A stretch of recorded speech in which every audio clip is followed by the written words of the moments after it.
We're going to talk about human trafficking, and I think to a lot of people it sounds like something maybe that just happens at our borders. Definitely not in my backyard. Unfortunately, there is a very good chance that it is happening in your community. In the headlines just even recently, I can think of a couple of big cases, sting operations that took sex buyers seeking minors off the streets. In Bloomington, also now in Eden Prairie, we know that there's a Minnesota lawmaker currently charged netted in one of these operations right now as well. So that made headlines a couple of months ago. And then the most recent here in Eden Prairie. So joining me now is Detective Carter Staff, Eden Prairie Police. Thank you for taking some time here with us today. Oh, Ryan, I think, do we need to unmute, or does he need to unmute? Sorry. Got to make sure we can hear you. There we go. Okay, we're good. Thank you for being with us. I wanted to give folks a little bit of a background here. You and I chatted earlier this morning. 2013, 2014, it sounds like law enforcement really started to reshape, reframe how you approached human trafficking. So can you tell us a little bit about what changed? Well, that's when I was introduced to it. So in 2013, safe harbor legislation came about, and it was kind of wide sweeping legislation about decriminalizing prostitution under the age of 16. And what it meant to us was that we had this new funding, new opportunities to get people together. And that's what the state did. They brought a bunch of detectives together at a conference, and we were paired with advocacy. And so it's kind of the first time that advocacy and law enforcement were together in the same room. And we found out that we all kind of had a common goal. We just went about it slightly different. And there were some, I guess, perceived barriers that were up between us. But we were able to, at that point, start to realize we had some common themes, and we could break those barriers down, and we could build relationships. And at that time, this is kind of how it launched a new wave of investigators with skill sets and motivation and intentionality towards tackling some of these problems. Yeah, and so now you are part of this. This is a metro-wide team. You just sort of work on this, and it's my understanding you don't target specific, sex buyers, specific people. You cast kind of a wider net, and then, correct me if I'm wrong here, but then once the buyer knows that this person is underage and still tries to meet up, that's when you can go in and arrest. Am I on the right track here with how it kind of works generally? Yeah, typically what we do is we set up an ad that looks very much like the ads that are already out for the public consumption. And so we just kind of blend in the stream, and our ad's there, and at any time somebody can contact our ad, and at any time they can walk away from our ad. But if they choose to maintain communication with us and they show some interest that they would like to purchase commercial sex, especially if they want to purchase commercial sex with somebody under the age of either, let's say, 18 in generality, then we'll stick with them, and we'll see if they're willing to make a meet with us. And if that's the case, then we'll arrest them. Yeah. And can you help me differentiate, and maybe people at home too? So we have the minors here, and just so we're very clear on kind of the who. So an 18 and under would be categorized as a minor, and then what about the adults who are like prostituting, themselves or are being prostituted? Is that criminal? What's the difference between the two? Currently, that is still illegal in Minnesota. However, we take an approach that's based off of the safe harbor legislation. So, for example, why would it be illegal at one stage in a person's life, and then a day later, let's say, it's somehow legal, or vice versa? Yeah. And so we just kind of treat that individual as there's a reason that they're out there performing those acts. There's a reason that they're in the life of prostitution, and that could be for their own needs, their own. That's how they were kind of enculturated, or it could also be that there's somebody that's forcing them to do it. So oftentimes we have an opportunity to have contact with people who are prostituted, and so we'll have a conversation with them and meet them at their level, where they're at. And if there's some way that we can either get those services, partners, our advocate partners, and then we'll make those connections, because there's needs that people have that obviously aren't being met. So we want that to help and happen. And if they're under the trafficker's control, then we will will take on that burden for them and try and make those cases as well. Okay. When you sort of cast the wider net, what's the demand like? And I know, like with the minors, I think your communication starts as if it was, somebody over the age of 18, and then maybe through the communication. I mean, I'm just thinking about the case with the lawmaker that many people are more familiar with and how that happened. And it did start with communication with someone he thought was maybe older than they were, but it became clearer and clearer in the conversation they were a minor and still met up with this person. So what is the demand like, and how does that look? Well, what we have is some software technology that helps us out and kind of logs and categorizes calls that come in. Now, reminding our audience that when we put our ads out, we're putting our ads out that look like just everybody else's ads. Okay. So they're free to contact us. They can skip us. They can do whatever they want. But typically speaking, our analytics show that when we put ads out for that one given day, we're going to see somewhere between 250 to 350 unique individuals contact us. In a day? In a single day. And sometimes we run our operations longer. Sometimes they're very sustained.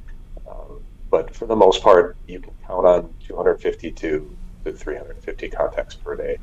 And the demand had been robust pre-COVID, and then of course COVID just shifted it. It adjusted it a little bit, and then once COVID restrictions were lifted, then the demand came back very, very strong. So we were seeing close to those 350 a day numbers.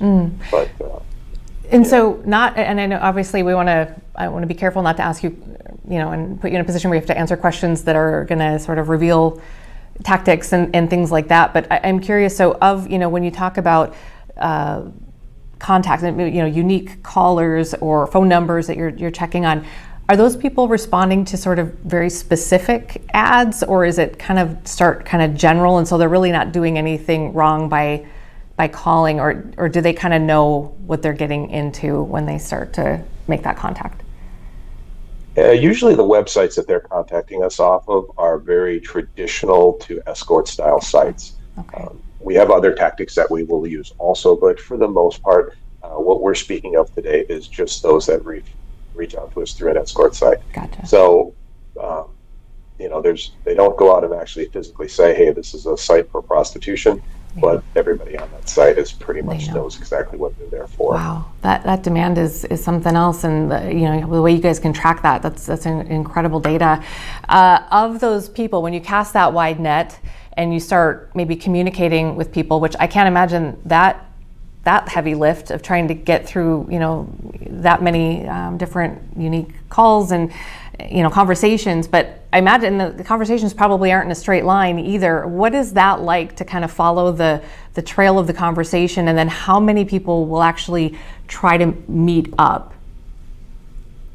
Yeah, it's Amy, when we're communicating as a prostituted person and we're dealing with the sex buyers contacting us, it gives you a tremendous understanding of what those in the life have to deal with on any given day. The language, the coercion that's trying to be used against them, there's a nastiness about it. So that itself is difficult. But the actual conversations from initial contact to when we make an arrest, that is kind of day dependent, but I would say roughly about 10% of the calls that actually come into us are people that we actually make an arrest on. So they're complicated arrests. They're very time consuming. They're very, it would seem on the forefront that they're very straightforward, but there's a lot of moving parts that go into it. There's a lot of technology that we use nowadays, and there's just, in order to build the cases well, we just make sure that we're calculating or collecting all the evidence that we need, and we're building good cases. Yeah, one of the challenges, you just talked about it here a couple of minutes ago, has to be, with minors, I guess you have the parameters of an age, but when you have adults who may be prostituting themselves or may be prostituted, that seems like such a gray area in trying to get at how to help or prosecute. It really is. I've had the opportunity, and I always say the good fortune, to meet a lot of people in this space, and and interview them and talk with them about how they got to that moment where we're sitting across the table from one another. And every one of them has a story, and every story is human, and it's extraordinarily human. That is what kind of my work has been for the last 12 years, is to find that human connection with people, support them, and for those who are just, trying to make their way, like, no one really wants to do it, right? Yeah. So if there's some way we can help them out, or get them to some services or advocates, or if even I'm prepared to give, I've got my own little gift bag that I'll give people that kind of adds some dignity to our exchange. But then if we drill down deeper and we find out that there's somebody who's forcing them to do this, that opens up a whole different Pandora's box, because that person's truly in danger, and they're in danger just speaking to us, let alone moving forward with the case. So it gets real complicated real quick, but it takes experience and compassion and kindness and a desire to do the work that when we sign up, put our patches and our badges on. I think that's what we're really signing up for.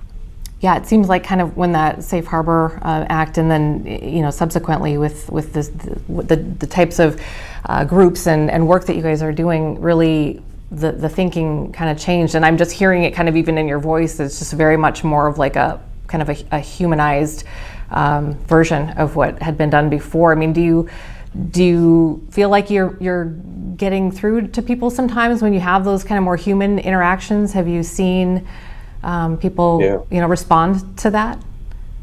Yeah, for the most part, I can honestly say that I've had a human connection with everybody that I've ever had contact with, and again, I bring kind of a bag to the equation with me that helps soften the experience.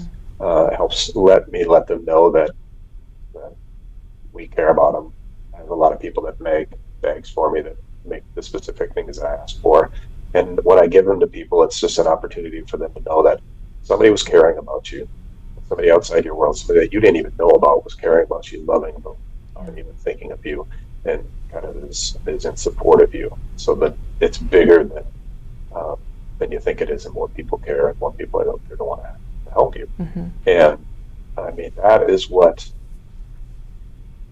I'm not long for the job anymore. I'll be retiring soon. But when I leave, I can think back to those moments and think that we did have that true human connection that I never expected when I first started working in this building.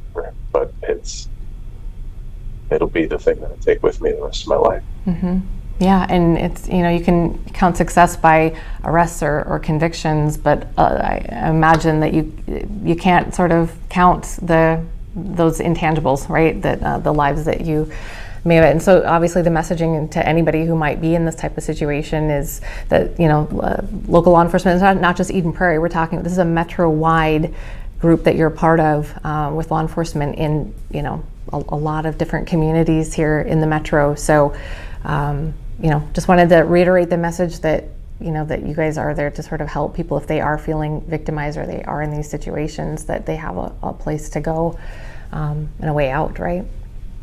Yeah, I mean, Amy, I walk on the shoulders of giants that were in this area before me, and the colleagues that I have right now are the most impressive people I've ever worked with in my life. And the mission is straightforward, and we're all kind of on it. But I will say this: the most important thing that has happened, feedback-wise, is that we have experienced it where people come to our agencies, Bloomington or here in Eden Prairie, and have knocked on our door. And they may not be connected to our city specifically, but they have said, "We've seen you, we know you take this seriously, and we know that we'll be heard when we come here." Yeah, that's powerful. And that's the place to start from. Okay. Well, we appreciate your time today and helping kind of educate all of us. We live in our bubbles in the suburbs. We just don't think these things are problems here. But clearly, you guys put out that press release here just a few days ago or so, letting us know there was an arrest in Eden Prairie, and we know the one in Bloomington a few months ago as well netted a bunch of people who are now charged. So thank you for your time. Appreciate it and the work. Well, thanks for giving us the opportunity today here, Amy. You bet. All right, take care. Have a safe 4th. Thank you. Yeah, bye-bye.